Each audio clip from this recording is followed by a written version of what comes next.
So ఇప్పుడు మళ్ళీ వచ్చిన అప్డేట్ ప్రకారం ఏంటంటే మన డైలీ ఆర్థిక వ్యవస్థ అన్నది ఇన్ఫ్లేషన్ మీద డిపెండ్ అయి ఉంటుంది. మన రోజు జరిగే ఈ చేంజెస్ అన్ని కూడా ఇప్పుడు ఇన్ఫ్లేషన్ అనేది తగ్గింది. ఆ తగ్గడం వల్ల ఏంటంటే మనకి ఈ మిడిల్ క్లాస్ ఫ్యామిలీస్ ఏవైతే ఉన్నాయో అది ఆనందపడాల్సిన విషయం అని చెప్పేసి అనుకుంటున్నాం. కానీ మనం ఆనందపడే విషయం గురించి మాట్లాడుకుంటున్నాం, కానీ దీని వల్ల నష్టపోయే వాళ్ళు ఎవరు, ఆ ఇంపాక్ట్ మిగతా వాళ్ళ మీద ఎలా ఉండబోతుంది? ఒకటి మేజర్గా ఇన్ఫ్లేషన్ తక్కువ లెవెల్లో ఉంటూ గ్రోత్ మంచి లెవెల్లో ఉంటే కనుక ఆబ్వియస్లీ అందరికీ మంచి పరిణామం అని చెప్పేసి చెప్పుకోవచ్చు. సో ఇన్ఫ్లేషన్ ఎప్పుడైతే తక్కువ లెవెల్స్లో ఉంటుందో వడ్డీ రేట్లు తగ్గుతూ ఉంటాయి అండ్ ఎకనామిక్ యాక్టివిటీ అనేటువంటిది గ్రో అవుతుందని చెప్పేసి చెప్పుకోవడంలో ఎటువంటి సందేహం లేదు.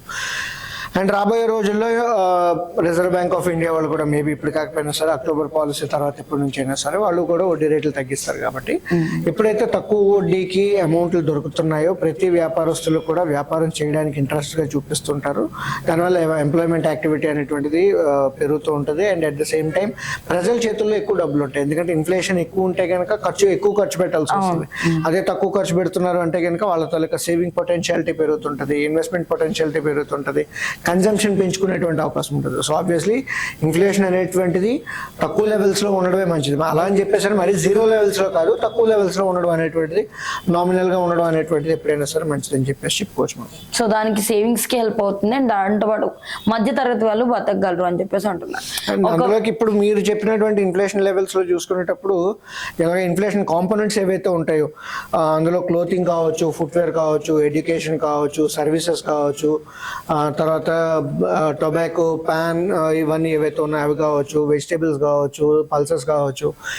ఈ ఫుడ్ రిలేటెడ్ ఇన్ఫ్లేషన్ అనేటువంటిది పూర్తిగా ఇంకా ఇప్పటికిప్పుడే ఇంకా స్థిరంగా తగ్గుతున్నది అని చెప్పేసి చెప్పుకోవచ్చు. బట్ ఓవరాల్గా చూసుకుంటే మిగతా సర్వీసెస్ ఏవైతే ఉన్నాయో ఎడ్యుకేషనల్ సర్వీసెస్ కావచ్చు ఆర్ క్లోతింగ్ అండ్ ఫుట్వేర్ కావచ్చు, సో వీటి తాలూకా ఇన్ఫ్లేషన్ బాగా తగ్గింది అని చెప్పేసి మనం ఇప్పుడు ఫుడ్ పరంగా అంటున్నారు కాబట్టి వెజిటేబుల్ రేట్స్ కూడా ఇంకా తగ్గినట్టయితే మనకేమీ అంత కనిపించట్లేదు యాక్చువల్లీ.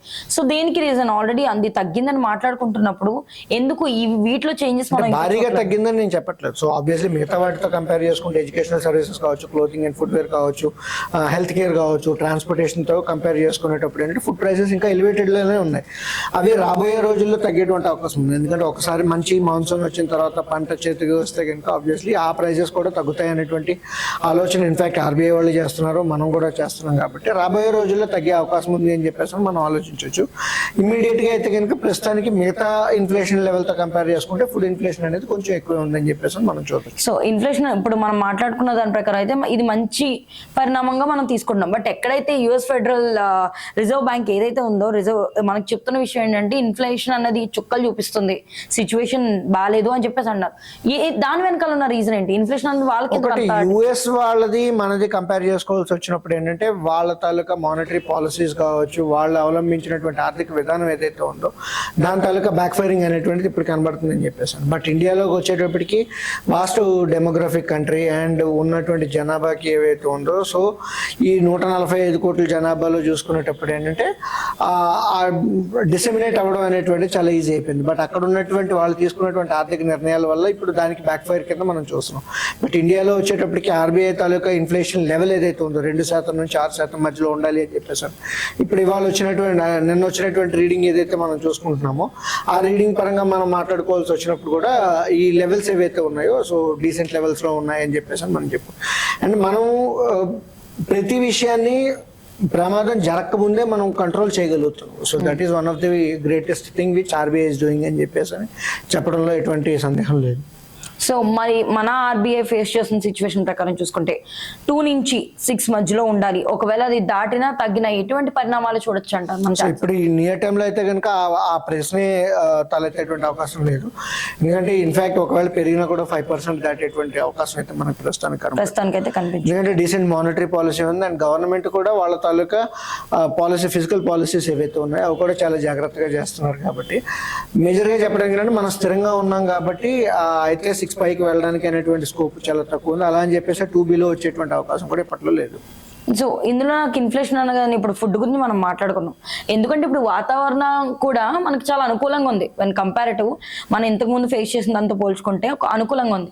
ఇందులో ఏమైనా చేంజెస్ వస్తాయి, ఇన్ఫ్లేషన్ లో ఎలాంటి చేంజెస్ వస్తాయని మీరు ఎక్స్పెక్ట్ చేస్తారు? ఒకటి మనకి ఏంటంటే ఫుడ్ ఇన్ఫ్లేషన్ ఇంకా అంటే మేజర్ గా నెంబర్స్ కోర్ ఇన్ఫ్లేషన్ తాలూకా నెంబర్స్ లో చూసుకునేటప్పుడు ఫుడ్ ఇన్ఫ్లేషన్ తాలూకా వాటా చాలా ఎక్కువగా లేదు. మిగతా వాటికి ఏవైతే ఉన్నాయో హెల్త్ కేర్ కావచ్చు, ట్రాన్స్పోర్టేషన్ కావచ్చు, క్లోతింగ్ అండ్ ఫుట్వేర్ కావచ్చు, తర్వాత ఫ్యూయల్ ఏదైతే ఉందో సో ఫ్యూయల్ కావచ్చు, పాన్ అండ్ టొబాకో కావచ్చు, in fact petrol prices diesel prices కూడా చూసుకుంటే కాస్త తగ్గాయి. అండ్ రాబోయే రోజుల్లో ఏంటంటే ఇప్పుడు ఈ గ్యాస్ సబ్సిడీలు అనేటువంటివి ఏమైనా సరే ప్రభుత్వాలు ఇస్తే కనుక దానివల్ల కూడా ఇంకా కాస్త తగ్గేటువంటి అవకాశం ఉంటుంది. మేజర్గా మనకి ఏంటంటే ఫుడ్ ఇన్ఫ్లేషన్ గురించి మనం మాట్లాడుకుంటున్నాం కాబట్టి మంచి వాతావరణం, మంచి ఋతుపవనాలు ఉండి పంట బాగా ఉంటే కనుక క్లైమాటిక్ డిజాస్టర్స్ అనేటువంటివి ఏవి లేకపోతే డెఫినెట్లీ ఫుడ్ ఇన్ఫ్లేషన్ కూడా తగ్గేటువంటి అవకాశం ఉంది. ఎందుకంటే గత 2-3 సంవత్సరాల నుంచి చూసుకుంటే మనకి కరువు అనేటువంటిది ఎక్కువగా రావడం, తర్వాత ఏంటంటే ఎల్నిలో ప్రభావం అనేటువంటిది గతంలో చూసాం. బట్ ఈ సంవత్సరం అది ఉండకపోవచ్చు అని చెప్పేసి అని వాతావరణ శాఖ చెప్తున్నది కాబట్టి ఆబ్వియస్లీ ప్రతి ఒక్కరికి కూడా మంచి రోజులు వస్తున్నాయి అని చెప్పేసి సేఫ్ హ్యాండ్స్ నౌ.